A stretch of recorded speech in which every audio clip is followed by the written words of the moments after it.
Ashwin team India అన్ని ఫార్మాట్లకు retirement ప్రకటించారు. So అశ్విన్ని replace చేసేది ఎవరు? బిగ్గెస్ట్ క్వశ్చన్ మార్క్గా మారింది. ఎందుకంటే అశ్విన్ సాధించిన విజయాలు మామూలు కాదు. 765 వికెట్లు, 287 matches, 37 5 wicket halls, 11 man of the series awards, 6 సెంచరీలు, 4000కు పైగా పరుగులు. సో ఈ రికార్డ్స్ అన్ని చూస్తుంటే అశ్విన్ ఒక ఫినామినల్ గోట్ అని తెలుస్తుంది. మరి ఈ అశ్విన్ని రీప్లేస్ చేసేది ఎవరు అన్నదే ఇప్పుడు బిగ్గెస్ట్ చర్చగా మారింది. ఎందుకంటే వైట్ బాల్ క్రికెట్లో అశ్విన్ లాంటి ప్లేయర్లు ఎంతో మంది ఉన్నారు. కానీ రెడ్ బాల్కి వచ్చేసరికి ఒక బిగ్గెస్ట్ క్వశ్చన్, అశ్విన్ని రీప్లేస్ చేసేది ఎవరు అన్నదే. ప్రెసెంట్ ఉన్న ఇండియన్ ప్లేయర్స్ స్పిన్నర్స్ ఫామ్ ప్రకారం అయితే ఒక 5గురు అయితే అశ్విన్ ని రీప్లేస్ చేసే అవకాశాలు అయితే ఉన్నాయి టెస్ట్ క్రికెట్ లో. అందులో number 1 Washington Sundar, biggest name అని చెప్పాలి అశ్విన్ రిప్లేస్మెంట్ కి. ఇతడు తమిళనాడు నుంచే అండ్ ఆఫ్ స్పిన్ కూడా వేయగలడు. అప్పుడప్పుడు క్యారమ్ బాల్స్ తో బ్యాట్స్మెన్ ని బోల్తా కొట్టించే సత్తా వాషింగ్టన్ సుందర్ కు ఉంది. అశ్విన్ కు వాషింగ్టన్ సుందర్ కు కొన్ని సిమిలర్ క్వాలిటీస్ అయితే కనిపిస్తున్నాయి. చెప్పాలంటే అశ్విన్ కన్నా మంచిగా బ్యాటింగ్ చేయవాళ్ళు. ఇప్పటి వరకు 7 టెస్టులు ఆడితే 24 వికెట్స్ తీశారు అండ్ బెస్ట్ 7 వికెట్స్ న్యూజిలాండ్ తో తీసిన వికెట్స్ అయితే దాని ఫినామినల్ అని చెప్పాలి. అండ్ 7 మ్యాచెస్ లో 96 హై స్కోర్ తో ఉన్నాడు. అండ్ సుందర్ కున్న మేజర్ అడ్వాంటేజ్ ఏంటంటే రైట్ హ్యాండ్ తో బౌలింగ్ చేసి లెఫ్ట్ హ్యాండ్ తో బ్యాటింగ్ చేయగలడు.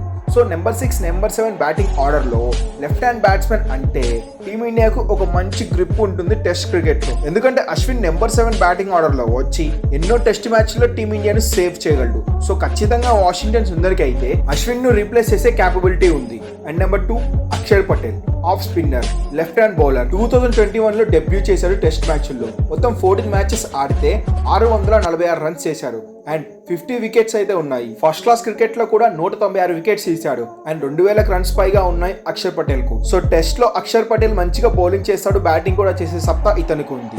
సో ఖచ్చితంగా వాషింగ్టన్ సుందర్ కి అయితే అక్షర్ పటేల్ అయితే పోటీ ఇస్తారు. కానీ అక్షర్ పటేల్ ని అప్పుడే టెస్ట్ క్రికెట్ లోకి తీసుకోరంట. ఎందుకంటే రవీంద్ర జడేజా రిటైర్ అయిన తర్వాతే రవీంద్ర జడేజాకి బ్యాకప్ గా అక్షర్ పటేల్ అయితే సిద్ధం చేస్తున్నాడని ఇండియన్ డ్రెస్సింగ్ రూమ్ నుంచి కొన్ని లీక్స్ అయితే వస్తున్నాయి. సో ఖచ్చితంగా అక్షర్ పటేల్ ఒక మంచి ప్లేయరే. జడేజా ప్లేస్ లో రావడం అనేది ఫెంటాస్టిక్ మూవ్ అనే చెప్పాలి. Number 3 Kuldeep Yadav. Kuldeep Yadav ODI T20 white ball cricket లో అద్భుతమైన బౌలర్. కానీ రెడ్ బాల్ క్రికెట్ కి వచ్చేసరికి అశ్విన్, జడేజా సీనియర్ ప్లేయర్స్ ఉండడం వల్ల టెస్ట్ క్రికెట్ లో కుల్దీప్ యాదవ్ కు సరైన అవకాశాలు అయితే రాలేదు. సో అశ్విన్ కి రిప్లేస్మెంట్ గా కుల్దీప్ యాదవ్ కూడా ఒక మంచి ఆప్షన్ అని చెప్పాలి.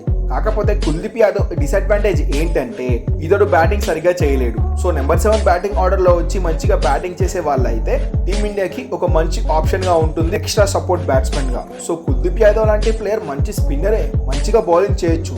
ఇన్ కేస్ ఒక మంచి ఆల్రౌండర్ దొరకకపోతే కుల్దీప్ యాదవ్ ను టీంలోకి తీసుకుంటే బాగుంటుంది. And number 4 Tanush Kotian. ముంబై తరపున ఫస్ట్ క్లాస్ క్రికెట్ ఆడుతూ ఉంటాడు. ఆల్రౌండర్, బ్యాటింగ్ లో 40 యావరేజ్ ఉంటుంది అండ్ 33 మ్యాచెస్ లో 101 వికెట్స్ వరకు తీశాడు అండ్ 1500 రన్స్ పైగా ఫస్ట్ క్లాస్ క్రికెట్ లో ఉన్నాయి. సో ఇతడు ఎందుకు టాప్ 4 లోకి వచ్చాడంటే అశ్విన్, జడేజా ఉన్నప్పుడు వాషింగ్టన్ సుందర్, అక్షర్ పటేల్ లాంటి ప్లేయర్లని బ్యాకప్ గా ఉంచారు. ఇన్ కేస్ ఇంజరీ అయితే వీళ్ళని తీసుకుంటారని. సో ఇప్పుడు సుందర్, అక్షర్ పటేల్ వీళ్ళిద్దరు టాప్ ప్రియారిటీగా ఉన్నారు టెస్ట్ బౌలర్ కింద. సో వాళ్ళకి బ్యాకప్ గా తనుష్ కొటాయన్ అయితే టెస్ట్ క్రికెట్ కి బాగా సూట్ అవుతాడు వేరే ప్లేయర్స్ తో పోలిస్తే. నెంబర్ 5 షెరాన్స్ జయన్, ఒక ఆఫ్ స్పిన్నర్. డొమెస్టిక్ క్రికెట్ లో one of the biggest player. Madhya Pradesh నుంచి ఆడుతూ ఉంటాడు. మొత్తం 40 ఫస్ట్ క్లాస్ మ్యాచెస్ ఆడితే అందులో 133 వికెట్స్ అయితే తీయడం జరిగింది అండ్ బ్యాట్ తో కూడా అద్భుతంగా రాణించే సత్తా ఇతడికి. సో ఖచ్చితంగా టీమిండియా మేనేజ్మెంట్ కళ్ళని ఇతని పైన కూడా ఉంటాయి యాజ్ ఎ బ్యాకప్ ప్లేయర్ గా. ఎందుకంటే ఇతడు డొమెస్టిక్ క్రికెట్ లో రెడ్ బాల్ లో మంచిగా రాణిస్తాడు. సో ఇలాంటి యంగ్స్టర్స్ కి ప్లేయర్స్ కి ఛాన్స్ ఇస్తే గనక టీమిండియాకి మంచి విజయాలు అందించే అవకాశాలు అయితే ఉన్నాయి. సో గైస్, మీకేమనిపిస్తుంది? ఈ టాప్ 5 ప్లేయర్స్ లో అశ్విన్ ని ఎవరు రీప్లేస్ చేశారో కింద కామెంట్ చేయండి.